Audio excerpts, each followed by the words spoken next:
és notícia. Els Reis Mags d'Orient arriben un any més a Solsona.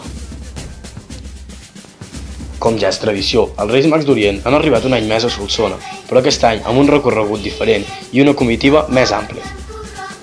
El recorregut, que com sempre comença des del Castell Vell, va baixant mica en mica per davant de l'Escola Arrels fins a arribar davant de la pastisseria. Allà es canvia el recorregut aquest any, on els Reis passen pel passeig Pare Claret per poder arribar millor als infants. Seguidament van fins al portal de dalt al camp, passant pel carrer Castell i, per canviar una mica, a la plaça Sant Joan fan el típic discurs.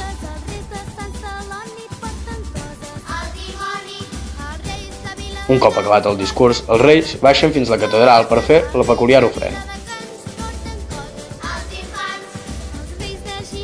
Prop d'unes 200 persones han fet possible la cavalgada dels Reis d'aquest any, comptant amb l'AEG Pare Claret, també amb l'Esplai Riallera i l'ajuda dels nois i noies de 5è i 6è de primària. Els Reis han tingut una arribada molt calorosa, on tots els infants, pares i mares els esperaven amb els fanalets i una forta arribada.